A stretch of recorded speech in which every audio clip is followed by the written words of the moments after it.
কার কার কোরবানি হবে আর কার কার হবে না জানার প্রয়োজন আছে না নাই? কথা বলেন, আছে না নাই? অবশ্যই আছে। তো আজকে জানবো কুরআনুল কারীম থেকে।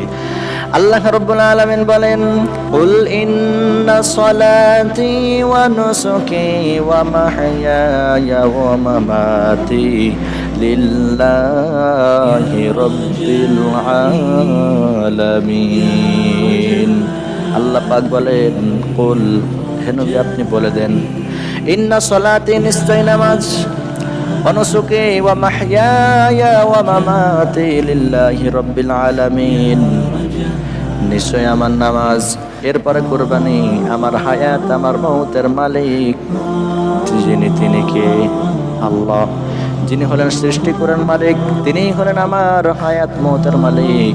এই জায়গাটা পাক রব্বুল আলামিন আগে বললেন ইন্না সলাতি, নিশ্চয় নামাজ, অনুসুকি, এরপরে কুরবানি দেন। আগে নামাজটা আদায় করেন, এরপরে কুরবানি দেন। আজকে আমরা এই জায়গাতে যারা বসে আছে, যারা নামাজ আদায় করে না, কুরবানি দেওয়ার জন্য তাড়াহুড়া করে লেগেছি, বিশ্বাস করেন আল্লাহর কোরআন অনুযায়ী আপনার কুরবানি হবে না। নামাজ আগে, এরপরে কুরবানি। নামাজ নাই, কুরবানি নাই। অনেক মানুষ আছে দেখবেন যে কুরবানির 1 মাস আগে থেকে নামাজ আদায় করতে লাগে, 1 মাস আগে থেকে নামাজ আদায় করে, আবার কুরবানির ঈদের পরে 1 মাস নামাজ পড়ে, এরপরে আবার দেখেন ওই বান্দা নামাজ পড়ে না। প্রশ্ন করা হবে, কারণ আমি নিজেই প্রমাণ, আমি দেখেছি এরকম লোক।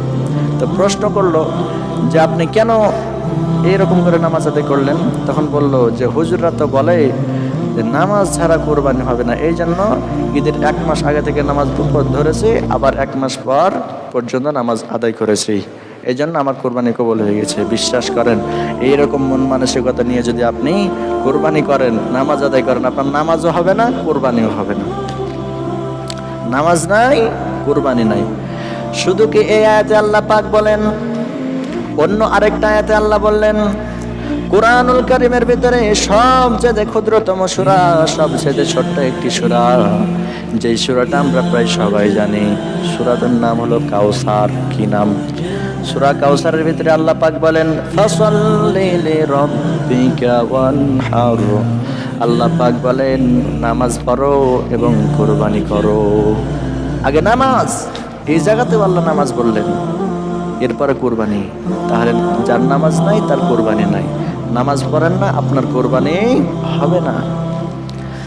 এখন এই জায়গাতে যারা উপস্থিত আছেন, মনে মনে চিন্তা করলেন যে আমি তো নামাজ আদায় করি না, তাহলে আসলে কি আমাদের কুরবানি হবে না?